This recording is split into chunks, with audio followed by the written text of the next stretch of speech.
El Perú atraviesa uno de los momentos más difíciles en cuanto a temas de inseguridad.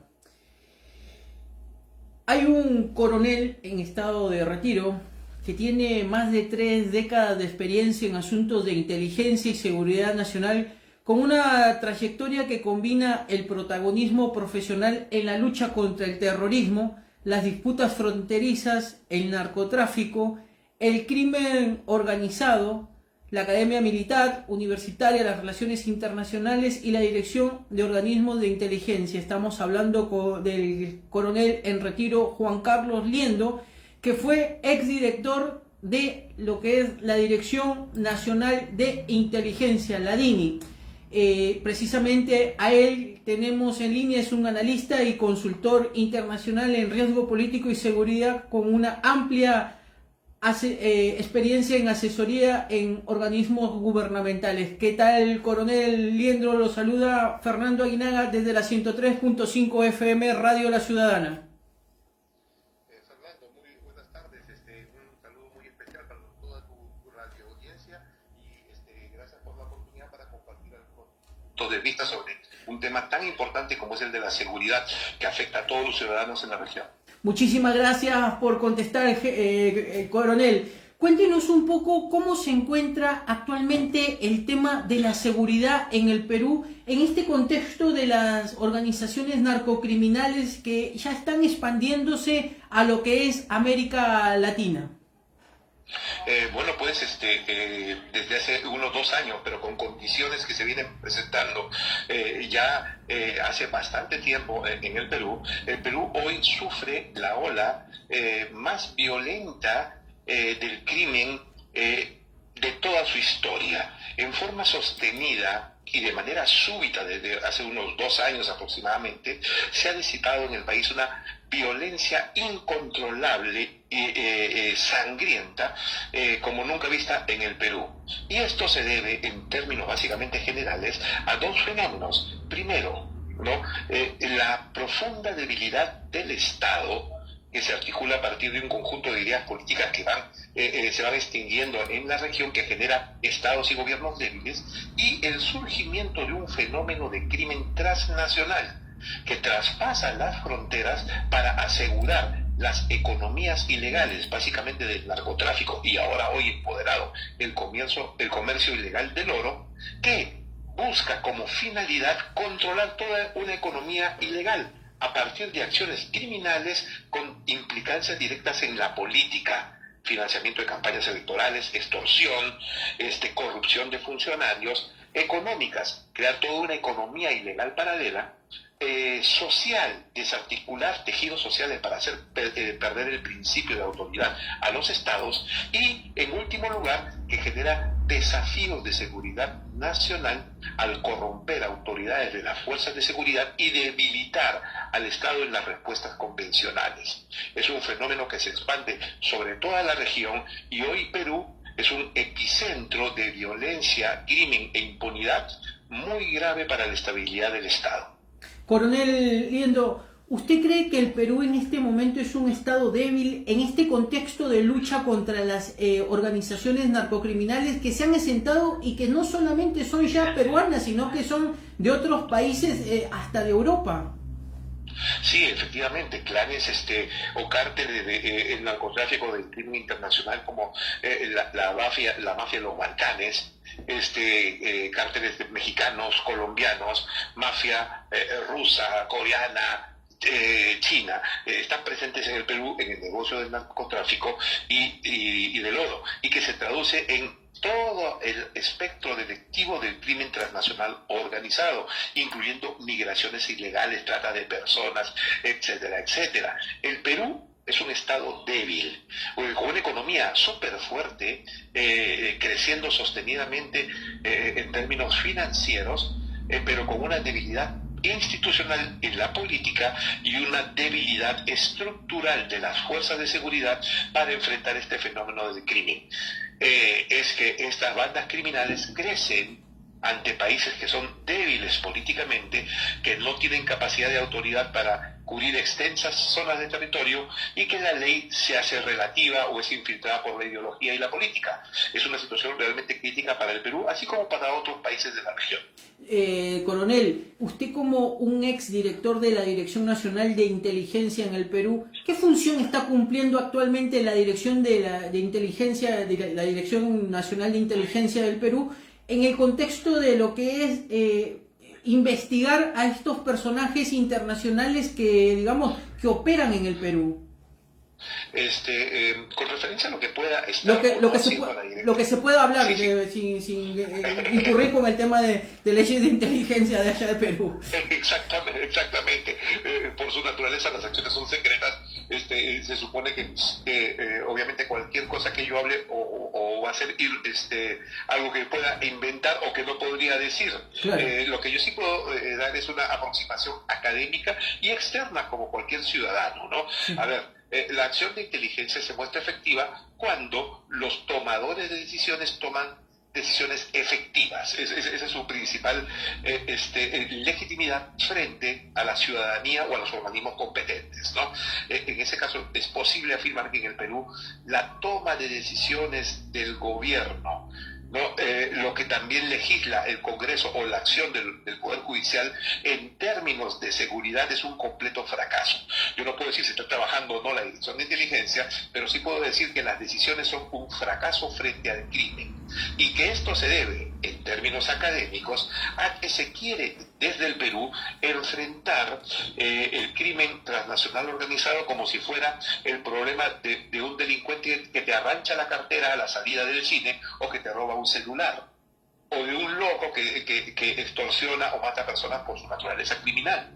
Entonces, en el Perú es posible opinar que las autoridades enfocan el problema del crimen transnacional organizado simplemente como un problema de criminales callejeros de los años 70 o 60 del siglo pasado. Y no se trata del problema como un fenómeno de dimensiones políticas, económicas y sociales que desafían los alcances de la seguridad nacional.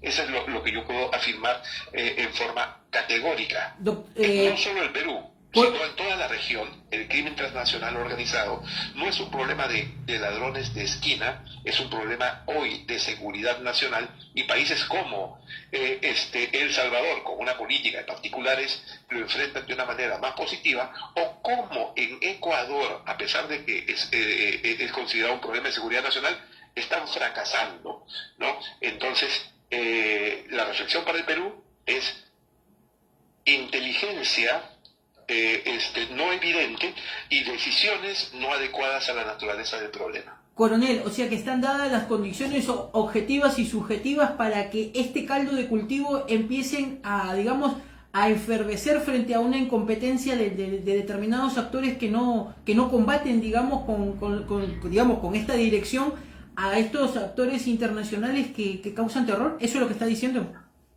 Efectivamente, y la pregunta la has hecho de una manera, Fernando, muy completa y muy concreta y clara, ¿no? Para hablar en términos revolucionarios marxistas sobre condiciones objetivas y subjetivas. Efectivamente, el crimen transnacional organizado ha adoptado modos de acción de organizaciones terroristas marxistas-leninistas. En esos términos es posible afirmar que existen condiciones objetivas y subjetivas de carácter transnacional que amenazan la democracia, la justicia y la libertad en todo el continente. Mira, guardando las distancias, pero en esa dimensión Estados Unidos la tiene bien claro y está realizando acciones hoy el gobierno de Trump que desafían la naturaleza de la democracia, pero que son entendibles en términos de enfrentar un fenómeno criminal con aplicación de doctrinas marxistas-leninistas adecuadas al crimen y que son transnacionales. Eso es lo que está sucediendo, Fernando. Coronel, usted que es un exdirector de la Dirección Nacional de Inteligencia, ¿cuáles son los cárteles que están operando en el Perú? Si se puede llegar a saber. Sí, o sea, esto es información abierta y de manera general. Hay evidencias concretas en el Perú, principalmente del tren de Aragua, que viene acompañado con la migración ilegal. En el Perú, no menos del 60% de la migración es ilegal. Casi hay 2 millones de personas de las cuales no más de 700.000, 800.000 están registradas en migraciones. Entonces, ingresan al Perú de manera súbita, ¿no? Súbita y masiva, sin condiciones de vida mínimas, y que el crimen organizado las integra a un mecanismo de producción de economías ilegales y criminales. Entonces, el Tren de Aragua para el Perú se convierte, y el Tren de Aragua tiene orígenes y dimensiones políticas que se expanden por toda la región, se integra a la dinámica de otras organizaciones criminales, principalmente de narcotráfico, como los carteles mexicanos Jalisco Nueva Generación, Sinaloa, los hijos del Chapo, que tienen presencia en la región, o los carteles colombianos de la droga, con sus respectivas alianzas con los carteles de los Balcanes italianos, u otras mafias de otra región, que tienen presencia en el eje andino sobre todo lo que es el corredor del tráfico de drogas, que es una economía ilegal inmensa, a la cual se suma el fenómeno del comercio ilegal de oro y de la migración ilegal que se expande por toda la región. Estos cárteles de mafias forman redes híbridas que no son jerárquicas ni doctrinarias, sino que aparecen y desaparecen liderazgos o personajes como ese llamado Pequeño J, que causó ese crimen horrendo en Argentina hace unas semanas, que hoy es atrapado por la policía peruana, pero que hace que surjan nuevos liderazgos, nuevas organizaciones, y se convierte más en un fenómeno tipo pandemia del crimen antes que organizaciones jerárquicas. Es el reino del caos al ritmo de organizaciones criminales. Eso es lo que está pasando en el Perú. Coronel, en el Perú y en los medios de comunicación peruanos se habla de una corrupción dentro de lo que es la Policía Nacional del Perú, y que se tendría que generar una refundación de la policía por los altos índices de corrupción. ¿Usted qué opina sobre ese tema?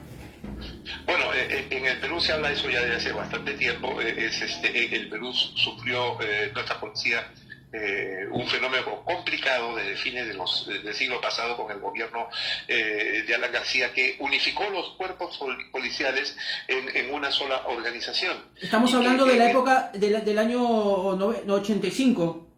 Exacto, específicamente un año antes, del 89, García unifica por criterios políticos, nada técnicos, la policía, pero que es acompañado por una política de unificar policías y darles carácter militar, producto de lo que es el consenso de Washington, y se expande sobre toda la región, en unos países más, en otros menos, pero en el caso del Perú fue total, similar fue en Colombia, similar fue en Bolivia, en Ecuador, en Centroamérica, y que han hecho fracasar las capacidades de los estados para garantizar la seguridad de las ciudades, el orden público y el orden interno. Y también desde los años 2000 se expande un concepto en la región de seguridad ciudadana para copar y eliminar los conceptos de seguridad de Estado, de orden interno, seguridad nacional, en una narrativa muy progresista.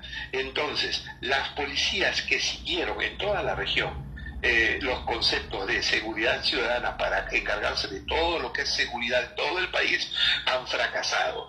El Perú no es una isla, y la policía local peruana tiene serios desafíos a ellos, porque ha perdido las especialidades que se requieren para combatir el crimen, para prevenirlo y para investigarlo.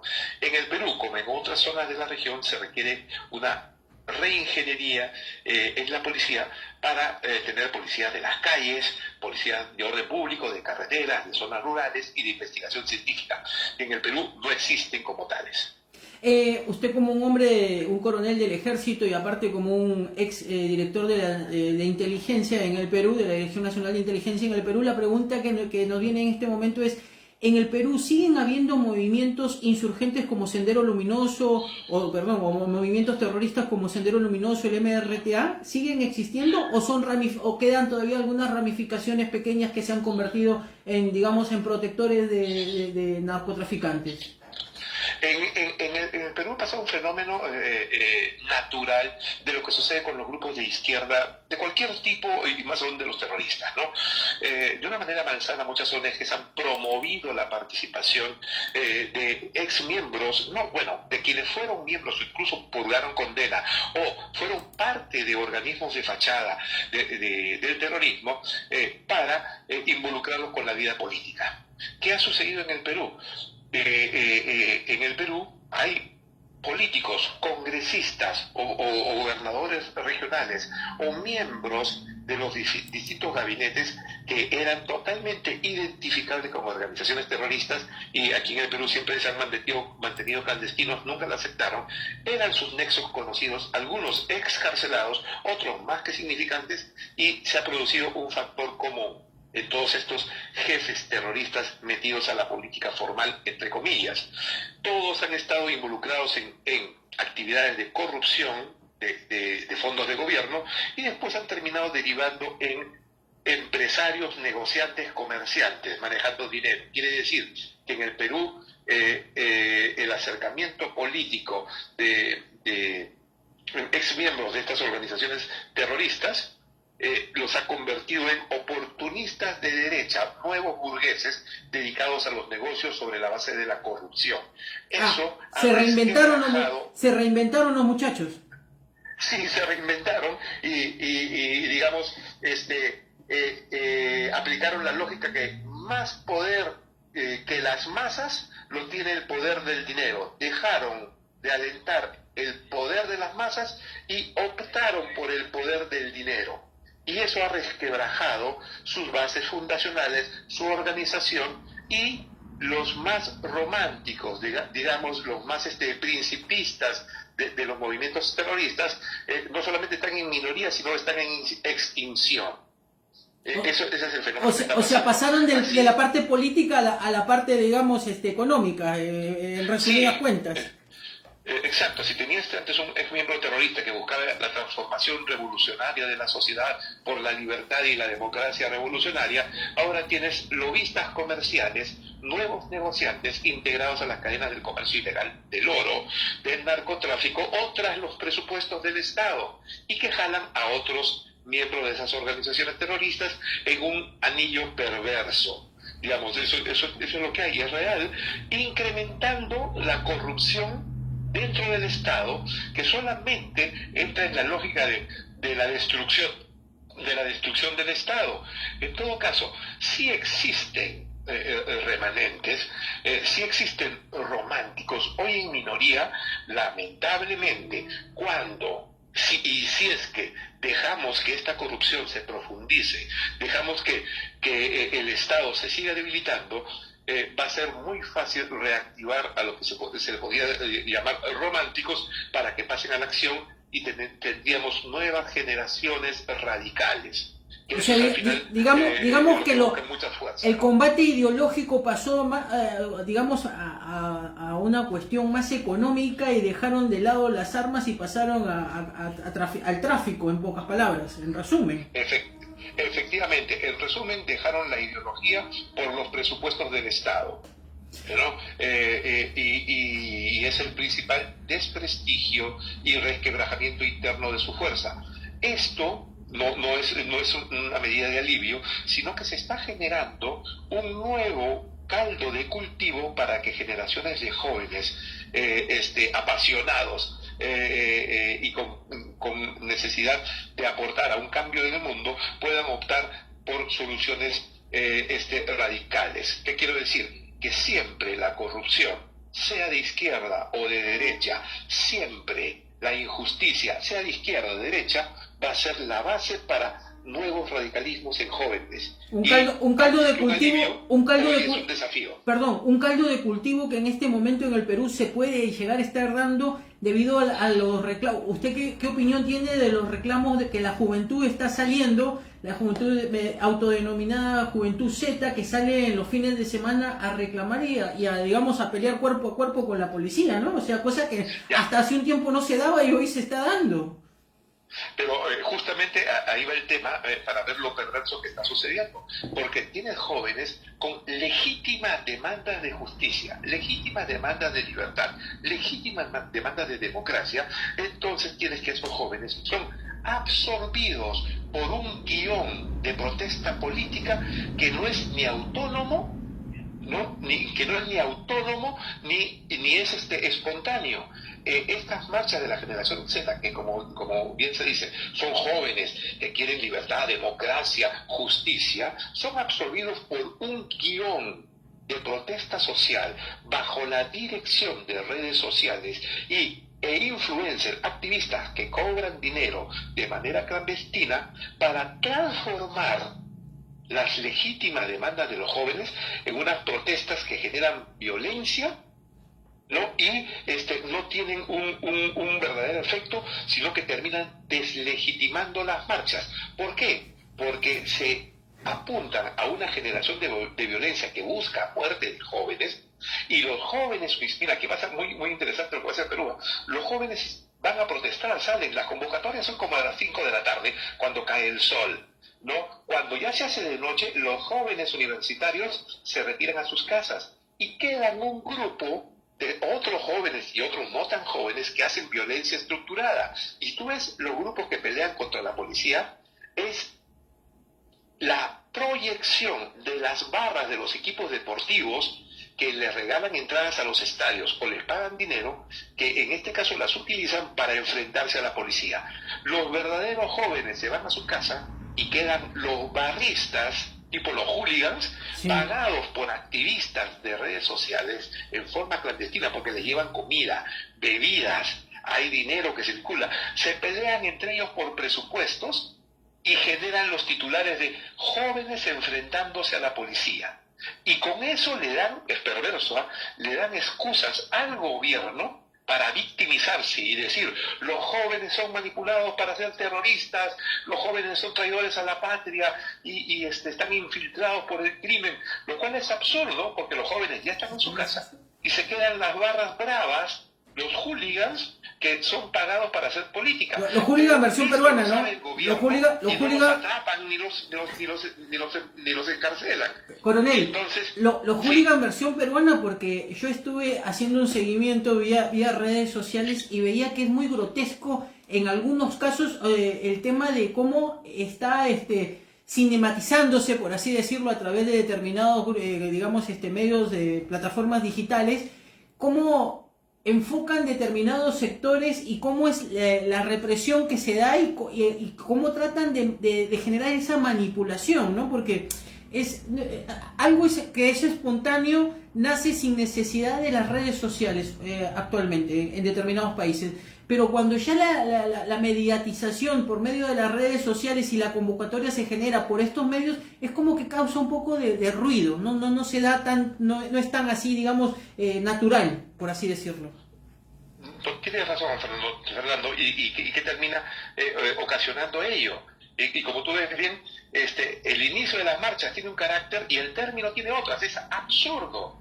Entonces, el gobierno lo encuentra como excusa para seguir manejando su incompetencia, su corrupción. Las redes sociales y medios con agenda ideológica lanzan al mundo como si fuese una protesta legítima, y lo que se está haciendo en verdad es matar las esperanzas de los jóvenes, desalentar las verdaderas razones de la protesta. Es una manera perversa de neutralizar el espíritu juvenil de cambio. Entonces los jóvenes regresan a sus casas frustrados, y esto se repite 2, 3, 4 veces hasta que las marchas se extinguen porque los jóvenes ya no van.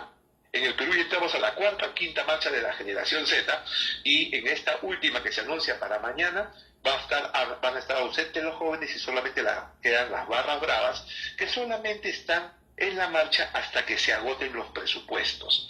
Entonces se vive en el Perú y en muchos países que con la manipulación de medios de comunicación se anula la verdadera necesidad de expresión política de los jóvenes, legítimas y honestas, y los arrastra con redes sociales a la violencia y a la deslegitimación de las marchas. Es terrible lo que está pasando en ese sentido, no solo en Perú, sino en muchos países. Y coronel, ¿usted cómo ve el desempeño frente a este contexto de manipulación de los jóvenes por parte de algunos, digamos, agentes externos, no jóvenes, digamos, por así decirlo, que no sean de la generación Z, con respecto a la policía? ¿Cómo ve el desempeño de la policía en cuanto a lo que es, digamos, por así denominarlo, la represión que genera la policía a determinados sectores de los jóvenes, ¿no?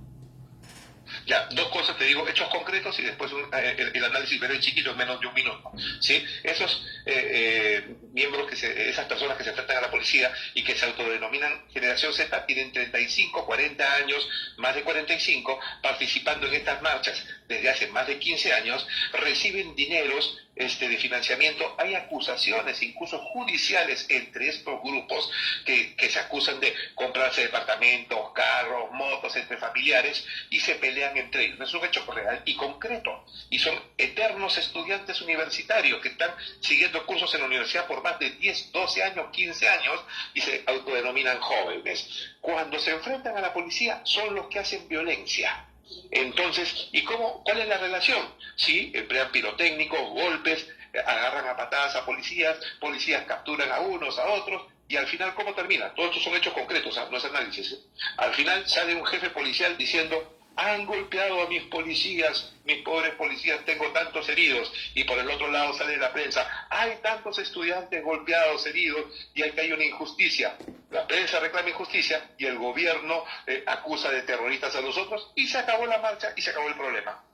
Te acabo de relatar hechos concretos, no hay ninguna interpretación. Y esto transformado al contexto político, ¿en qué le beneficia a los candidatos este reclamo social el reclamo social de los verdaderos jóvenes en cuanto a esta campaña electoral que se avecina en la República Hermana del Perú?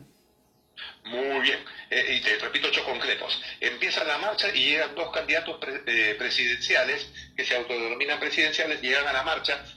Los dos socialistas en apoyo, solidarización con los estudiantes, y los estudiantes los expulsan, los botan de la marcha con lisuras y todo ello. Mira, eso es hecho concreto.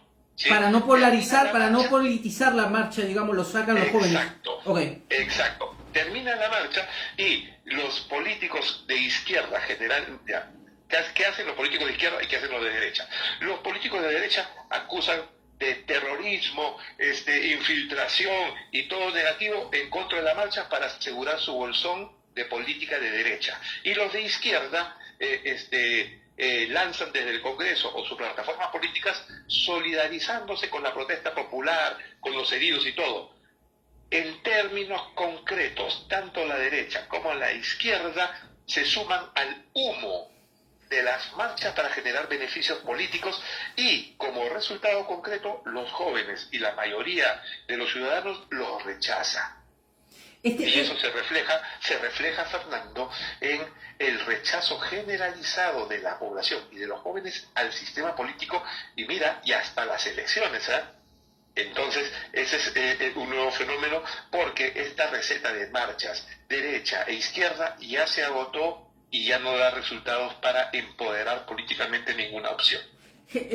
Coronel, ¿usted no cree también, porque yo veía esto, precisamente estas marchas suceden al margen de lo que es la corrupción, que es un reclamo, digamos, digno, legítimo de la juventud, pero veo que estas marchas se empiezan a armar en un contexto cuando la economía peruana empieza a levantarse a nivel macro, porque a nivel micro sigue todavía un poco resentida la economía, pero, digamos, ¿no cree que es un globo de gas de determinados actores sociales externos para poder contraer la economía?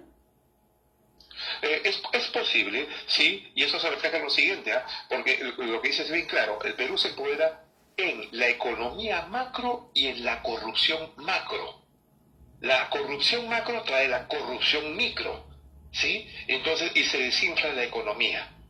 En esta ecuación que te acabo de mencionar, de lo que dice la política de derecha y de izquierda, faltaba un actor: el gobierno. El gobierno encuentra la narrativa para generar cortinas de humo y seguir con la lógica de la incompetencia, la ineficiencia y la corrupción. En todo caso, todo este fenómeno de marchas tiene un guión que deslegitima verdaderas protestas, la realidad de desalienta a los jóvenes y empodera al gobierno para seguir corruptos y a los políticos para seguir teniendo el poder sobre personas engañadas, personas que no tienen espacio para el verdadero ejercicio de la libertad política.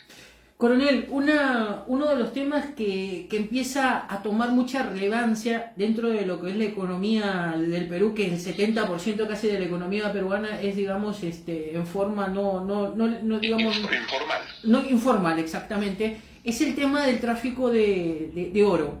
¿Cómo se viene combatiendo el tráfico del oro y por qué las organizaciones narcocriminales, ¿sí?, tratan de diversificar ya del rubro en cuanto a dejar de traficar el tema de la cocaína o de los digamos del tráfico de drogas, a pasar a traficar lo que es el oro porque le es más rentable y menos, digamos, menos de combate del Estado, ¿no? Fernando, estás haciendo preguntas muy importantes y bastante completas que con mucho gusto alcanzo para compartir con nuestros hermanos argentinos y lo disfruto mucho, en verdad. Mira, muy bien, con respecto al oro. El Perú es un país minero, no de hoy, sino desde antes de los incas, ¿no? Y siempre ha habido minería en el Perú y en los últimos años ha pasado un fenómeno, ¿no? La minería, hablo de oro y otros minerales, siempre ha tenido un brazo informal que tenía carácter de subsistencia. Grupos populares se iban a las zonas de producción, a otros minerales, como un recurso para subsistir y regresar a sus economías hogareñas o de casa. Desde la pandemia, y no digo netamente por la pandemia, porque quienes eran los principales compradores de minerales informales son las minas formales, así era, ¿no? Durante muchos años y mucho tiempo en el Perú. Sí. En el mundo para abaratar costos, ¿no? Para abaratar costos, en pocas palabras, porque no es otra la historia, es abaratar costos y reducir en Excel los gastos, en pocas palabras. Es un hecho concreto que los principales compradores de la economía, de la minería ilegal, han sido, hablo en pasado, han sido las grandes compañías mineras. Eso obviamente les trae problemas internos, pero desde pandemia esto fue masivo en el Perú y de tal manera que la economía informal mineral, que era de subsistencia, de supervivencia, ahora se ha convertido en generadora de riqueza. Las compañías formales ya no tienen la capacidad para comprarle a los informales, porque sobrepasan sus capacidades legales para hacerlo. Entonces hay un excedente, sobre todo de oro. Hoy, y esto ha sido muy rápido, ¿eh? Hoy ya se habla de que la economía informal del oro es el 60% del total de la exportación de oro del Perú. Quiere decir que de todo el oro que sale del Perú, 40% es de las grandes empresas transnacionales y 60% es del mercado ilegal. Quiere decir que los informales producen más del 60%. El 60% que exportan al mercado ilegal, más lo que aportan, que es 15-20% a lo formal. En consecuencia, Perú, ¿quién compra el oro? Entonces, el oro siempre es un material que genera riqueza, no es como la droga. El oro en su naturaleza no es ilegal. Entonces ha generado todo un fenómeno social donde no menos de 500.000 de personas tiene actividad directa con la explotación de oro informal, indirecta en trabajadores, familias, llegando al 1.200.000, y no menos de 4 millones beneficiados por el comercio informal del oro al interior del país. Los remanentes los compra el crimen organizado. Ese es el fenómeno que está viviendo el Perú. Nunca en el Perú, en su historia, ha existido tanta riqueza a nivel popular. Ojo a lo que digo, a nivel popular, es la época donde la población peruana tiene mayor consumo de bienes y servicios de toda su historia, con no menos del 85% de origen económico en el oro ilegal. A tal punto que hoy, sobre todo en la zona andina, y por factor sociológico, demográfico, las personas prefieren involucrarse en el comercio de minería informal, que ya no solamente es oro, también es plata, es cobre, es zinc, antes que meterse al narcotráfico. Y el narcotráfico se está expandiendo a las zonas fronterizas, en la zona de Putumayo con Ecuador, Ecuador, Colombia, Brasil, y en la zona sur del Perú con Bolivia también y Brasil. O sea, el fenómeno del narcotráfico, que tenía su eje en la Sierra Central, se expande a las zonas fronterizas del Amazonas, mientras que el Ande se convierte en una zona de explotación mineral informal, que genera riqueza, obviamente corrupción y relaciones con el crimen organizado. Ese es el fenómeno que está pasando en Perú. Coronel, ahora lo llevo y no le quito más su tiempo a una pregunta ya más política. ¿Cómo ve las próximas elecciones en el Perú en el contexto político de lo que es que existen 40 partidos políticos y 40 candidatos a presidente? ¿Va a haber una legitimidad o una falta de legitimidad en cuanto al tema de electivo, no? Mira, 40 candidatos como en promedio significa no solo una dispersión del voto, sino una ilusión de democracia. O sea, la democracia no puede ser un concurso de Miss Simpatía. Entonces tienes, en lugar de democracia, un concurso de Miss Simpatía o de quién te ofrece más con su grupo de poder. Eso, desde ya, deslegitima al próximo gobierno en términos democráticos reales, sea quien fuera el que salga elegido. El nuevo gobierno va a enfrentar una situación real y concreta de ilegitimidad democrática en términos formales y va a ser desafiado. Si el próximo gobierno lo forman oportunistas corruptos, no dura un año. Si lo forman oportunistas corruptos hábiles, no dura más de 2 años. El Perú solamente tiene opción, y que no es razonable, pero es muy importante que no sea razonable, la única opción es que alcance el gobierno un grupo de personas que sean lo suficientemente hábiles, honestas, suficientes, no digo totales, o íntegras para generar legitimidad. Y estamos en manos de Dios para eso, ¿no? Que es una mano poderosa, la mano de Dios, usted lo sabe, ¿no? Totalmente, totalmente. Entonces, la única opción que tiene el Perú es que, bueno, por lo menos hay un signo, ¿no? Tenemos un papa peruano, ¿no? Entonces, ante la... Y ojalá que lo escuchen, y ojalá que lo escuchen, ¿no? Porque si no, estamos al horno. Pero coronel, el Perú en los papeles, en lo legal, el Perú es un país presidencialista, pero en los hechos es parlamentarista. Y se ha dado por el hecho de que los últimos presidentes casi han sido vacados por el Congreso o han generado nociones para poder vacar presidentes. La pregunta que me viene al hecho, porque al ser usted también un analista político, es ¿cómo ve usted que ahora va a ser bicameral la propuesta de cambiar, digamos, el legislativo en el Perú? Y en cuanto a los hechos de que va a haber una variedad digamos, de padres, entre comillas, de la patria, pero que van a querer también generar esa acción porque por la historia y por la estadística siempre dice que digamos que han querido siempre ser parlamentaristas. Al aumentar la cantidad de legisladores, ¿cómo se va a manejar, digamos, el Parlamento? ¿Usted cree que van a querer también seguir ejerciendo presión hacia el Ejecutivo?